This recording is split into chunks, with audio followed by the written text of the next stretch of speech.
All right, so we have our presentation loaded up here. So Katie was talking about the kind of the front end of business and gold dust. Let's go back one here. And what I'm going to be talking about is these Assayer ingots, which were also found on the ship. And there's a lot of stuff that we are looking at, how badly worn certain coins were that were found, because that tells you what things cost in California, for example, which coins were most in circulation, most in demand. There's a lot of counterfeit coins that have been encountered. So obviously it didn't take too long for people to set up shop in California and peddle their wares. But we're going to be looking at these Assay ingots. And I want to acknowledge my co-author on this and also on Katie's presentation, Bob Evans, who was one of the original scientists who discovered the Central America. And he's been very generous with his time in helping us move forward with these projects. So we're going to be looking at these assay ingots. For those who aren't familiar, assay ingots were generally produced by different assayers to melt down placer gold, because dealing with a pinch of gold was kind of awkward. You would hire bartenders that had big thumbs so that they could get a big pinch of gold when they were taking payment. Price gouging kind of comes from that, because people would not clean their fingernails or trim them up so they could get bigger pinches. And there's a lot of problems in dealing with placer gold, including the adulteration of it, as we're going to see. So let's move to the next slide, please. So as you know, this story begins with the California gold rush, and Katie's already done a little bit of a good job here talking about the introduction. So I'm going to gloss over some of this introductory material. Next slide, please. What I want you to notice here is that the California gold rush produced a wealth of gold, the likes of which even the Appalachian rush just paled in comparison. It was a phenomenal amount of gold. But, next slide, please. How are they getting it out of California? See, they had a problem. In California, they didn't have money to buy anything. So if the custom house said, you're going to be getting a shipment of shovels, but you have to pay the duty and import in US coins, how are you going to do that if there were no coins in circulation? So people were literally sitting on pounds and pounds of gold and had no way to pay for the goods they needed to keep mining or to import foods or other things in the early days of the rush. This led to, as many of you probably are aware, jewelers setting up and minting their own fractional coins, everything from 25-cent on up to $20 and $50 slugs of gold. And they would put their own logos on them, but there were many scandals where these actually contained alloyed gold, and a $5 gold piece might only contain $4.50 of actual gold in it. That would be its own talk in its own right. Most of this gold, because there wasn't a mint, was being sent back to the East Coast to be refined, or sent to New Orleans to be refined and made into coins. And later on, the San Francisco Mint did open, and they were still shipping a lot of it back in the form of assay ingots. So a company or an individual would bring their placer gold to an assayer. They would melt it down and then stamp it with whatever the weight was and what the purity of that gold was. And this eliminated a lot of problems. If somebody brought you a poke of gold that was 50% brass shavings, an assayer would probably know just looking at it that it was adulterated. But business is business, and nobody was going to be cheated. They would dutifully melt this down and produce an ingot that was stamped 50% gold and had its corresponding dollar value based upon $20.67 per ounce, the official government price. And so nobody was really being robbed here. It was only the person who was paying a lot to have brass shavings melted down that was really coming out short on that. So if you follow, it was a way that banks could deal with these large ingots that had a cash value without having to worry about, well, gee, what is mixed in with this gold and adulterating it possibly. By the way, we noticed in none of Katie's samples any type of adulterant or brass shavings or anything. So this was probably gold as produced during the mining operations, whisked off to San Francisco by the owner. And the last time it saw the light of day, I like to think of it as going into that poke by lantern light in a hotel in San Francisco prior to departing on the ship. And so the fact that there wasn't any adulterants indicate that gold hadn't been circulating as a medium of payment and being diluted. Well, most of the gold that was being shipped was going by way of the Panama Isthmus. Next slide, please. And that's what was going on with the Central America. So the SS Sonora left San Francisco, got down to Panama, and then the passengers and treasure were loaded up onto the Panama Railway and delivered to the other side to be loaded onto the SS Central America. By the way, another interesting topic that should be covered by somebody at some point in the future is that one of the most significant accidents of the gold rush was the mass fatality accident when there was a failure on the Panama Railway and carloads of passengers had no brakes and they just went downhill and flew off the tracks to their deaths. There were dozens and dozens of fatalities during that. It wasn't so much the journey that killed people on boats. It was this accident that actually was the greatest, one of the greatest losses of life. So with a brief stop in Cuba to reload supplies, they headed up into the coastline of the Carolinas, where they encountered a Category 2 hurricane or a Category 1 hurricane, depending on the historical information you find, and the ship was sunk. Next slide, please. This is a rendering of the actual SS George Law, later renamed the SS Central America. And it was carrying a verified cargo of over $1 million of gold in the dollars of the day at $20 an ounce. So the search for this ship was quite a big deal. Next slide, please. Now, one of the interesting aspects of the material recovered from the SS Central America is that this represents verified gold rush material from within the first 10 years of the gold rush.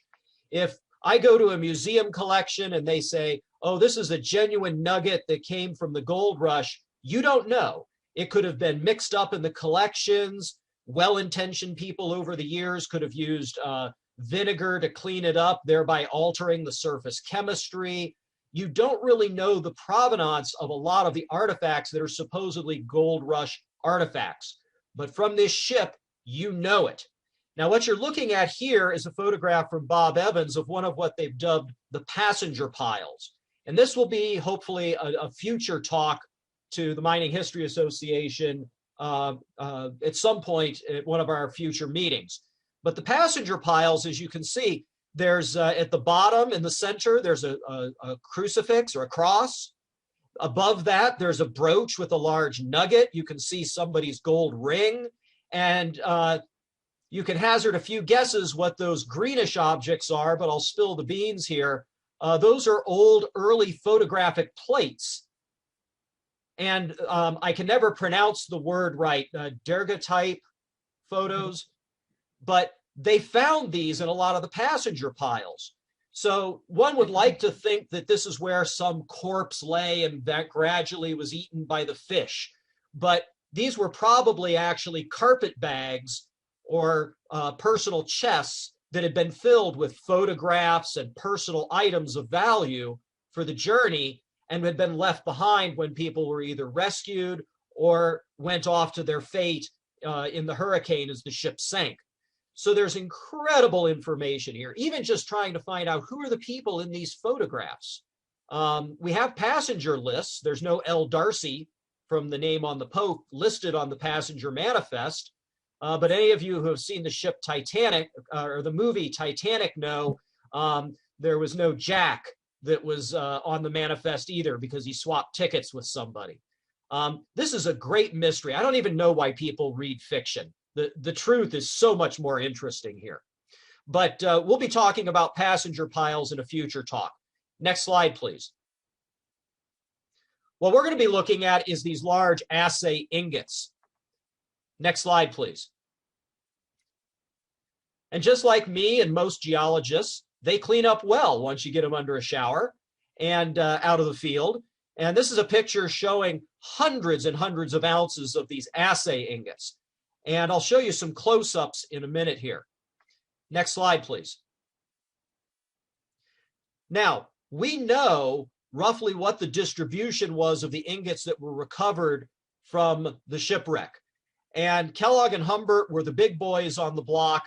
They were known to be a large assay house, and companies like Blake & Co. and Harris, Marchand & Company, they were smaller assay houses. So this seemed to confirm information from the newspapers where you could kind of look at reports about different assay houses and how big their ads were and how frequently they run, and estimate kind of what the hierarchy was of these assay houses. And the actual recovery seemed to confirm this. Now, the only ingots that we didn't look at in this study were the Blake & Company, because those all came from the original expedition and had already been sold at auction. It was only material from the 2014 recovery that we were able to look at that represents the other 4 major assay houses. Next slide, please. So this is what these things look like in person. I'm holding an ingot there that is a couple hundred ounces. If you can look at my arms and the muscles, my little skinny T-Rex arms holding this thing up, I'm flexing every sinew that I have to not drop it, because it was something like 50 pounds of gold. It's big, a lot of these ingots. And that's why you're checking into a secure facility to work on these things. We couldn't analyze these by taking a sample from them or putting them under a laser ablation ICP-MS instrument, which would do a destructive analysis. These things have numismatic value in their original state. And so we had to have a non-destructive test. I actually noticed I'm wearing the same shirt as in that picture. Holy cow. Need a new wardrobe. Anyway, these ingots, they were destined to be sold, but we had them all in one place at one time. So Katie and I and Brian Seymour went over to Bob's lab and were able to analyze these with a X-ray fluorescence analyzer, which isn't necessarily the best state-of-the-art instrument for measuring the purity of these ingots, but it's the best non-destructive analysis you can do when you're testing something that's worth more than the value of your entire house and property and cars. You don't want to leave a scratch on it or any kind of mark. So next slide, please. So let's look at some of these ingots briefly in detail. If you look, you can see that the bottom right-hand corner is missing from each of these. These are ingots from Kellogg and Humbert assayers, and you'll see that all these ingots have a pretty standardized format. Now, before the discovery of the Central America, there were very few ideas of what these ingots actually looked like, because when they got back to New York or to someplace else, they were very quickly converted into coinage at the mints, and nobody put into their sock drawer a 100-ounce bar and just left it there generation to generation to survive to the present day. In fact, the Smithsonian and several other large private auction houses have been snookered over the years with counterfeit ingots that were purported to be genuine artifacts from the gold rush. These we knew really were the genuine deal. And so to tell if one of these ingots is real, and these are some general characteristics. They usually have the stamp of the manufacturer. They have a serial number. They have the weight in troy ounces. In the case on the left-hand side, 127.31 troy ounces. And it shows below that that ingot is 89% pure gold, or 8,900 fine, the balance being predominantly silver, traces of copper. And this was stamped with a value of $2,342.23 based upon the established mint value of the gold. So this was money. This was something you could actually send on board a ship to the East Coast to purchase your shipload of shovels or beans or whatever you needed to run your store. And you didn't have to worry about them sending a bag of gold dust off to the mint to be assayed. One of their big problems was when they sent gold dust, the time that was delayed in getting the payment to the actual seller of the goods at the extortionate rates of interest in the gold rush, that could amount to 10% of the total value of the shipment. So this was really important that they converted these things over. Now the corner that's missing is an assay.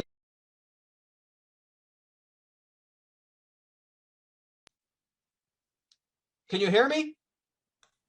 You muted out for a second there, Eric. Okay. You're audible now. All right. The corner that's missing off of there is where, when the ingot was poured, they would take a corner off and re-assay that to confirm what the purity was of the bar. And then they would weigh the bar, stamp it with these numbers minus that assay corner.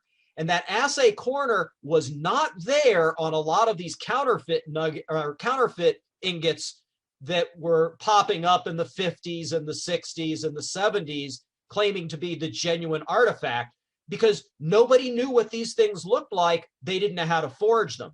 And all the ingots had clips on them from the Central America. So next slide, please. Here's some from Justin Hunter. And I apologize about the contrasting quality. Gold is a reflective surface. It's very hard to photograph. Justin Hunter was another large company.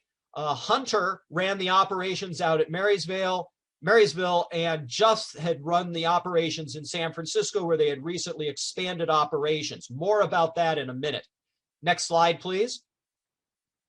My favorite ingots are the ones from Harrison, Marchand and Company, mostly because the stamp that Marchand was entitled to use, since he had been trained at the Paris Mint, has the all-seeing eye and these rays. It's this beautiful design.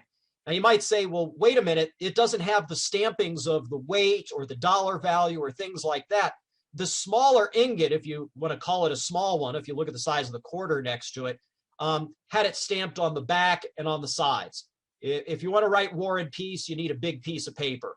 And these ingots, some of them weren't big enough to stamp this information on, though you can see that the 119-ounce one over there from Henry Hentsch Assayers clearly had enough room to write a small essay on. Next slide, please. So let's start looking at some of the analyses of these big gold ingot monsters. So we looked at this suite of ingots, and here's what the chemistry told us about these. Next slide, please.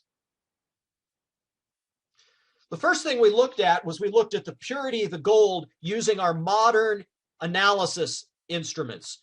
And so the ingot fineness from our 2019 analysis is shown on the vertical axis. The horizontal axis shows the value that was stamped on the actual ingot. Now, I expected there to be a little bit of noise because the assayers back in 1857 were really good at their craft. And if they were doing good quality work, it was going to be just as good, if not better, than the XRF analyses. But we noticed something very interesting. Number one, over a range of compositions, most assay houses did very, very well. Kellogg and Humbert, they did impeccable work.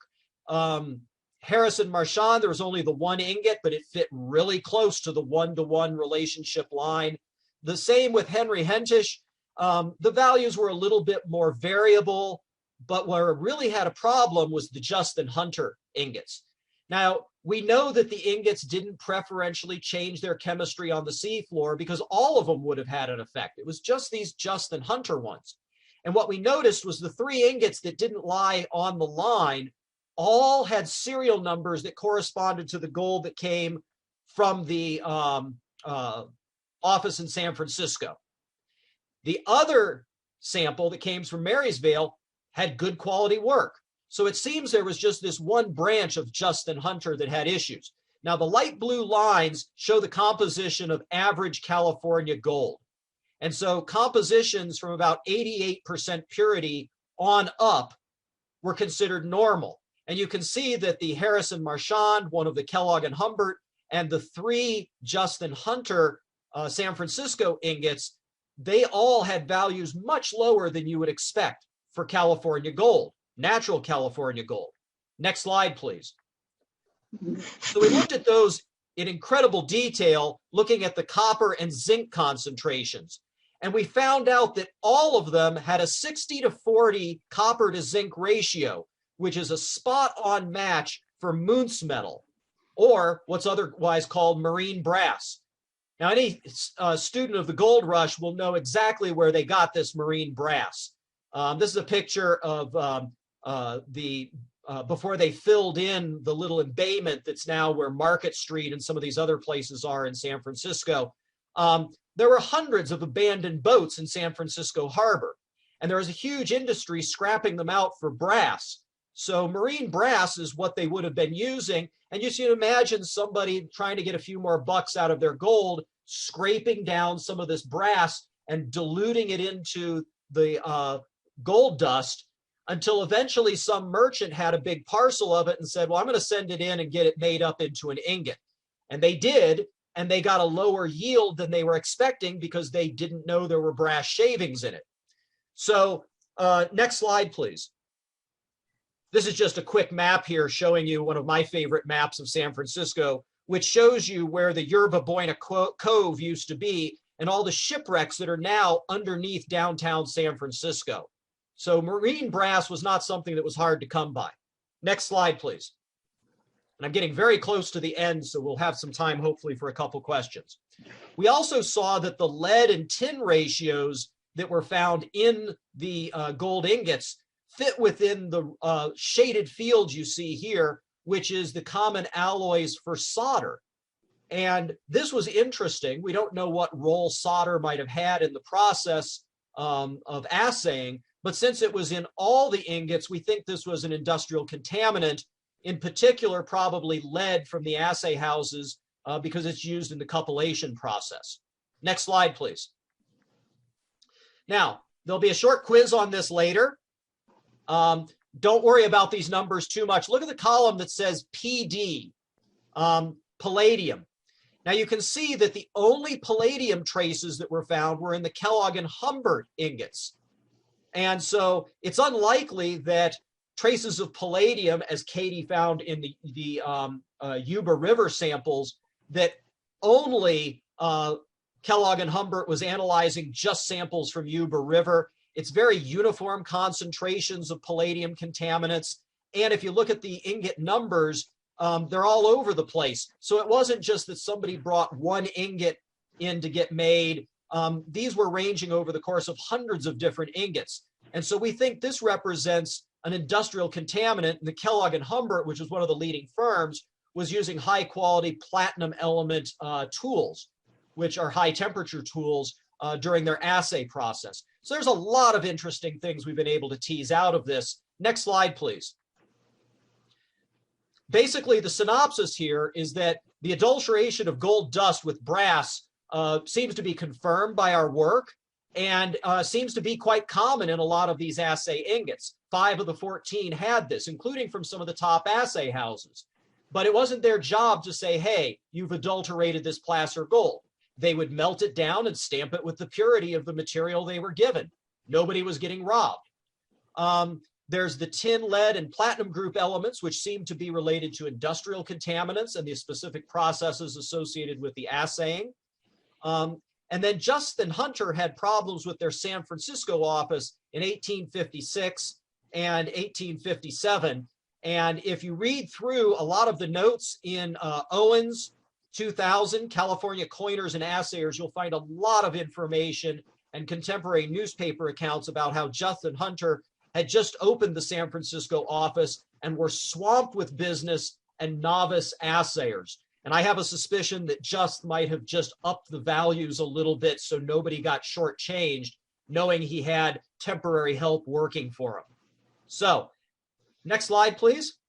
I think that's the end of it. And Katie and I can open it up for questions. Sorry that we only have a couple minutes for those, but any questions, we can feel free to answer those, or you can feel free to email us if you have questions. We're easy enough to find at csusb.edu in the geology department. Thank you.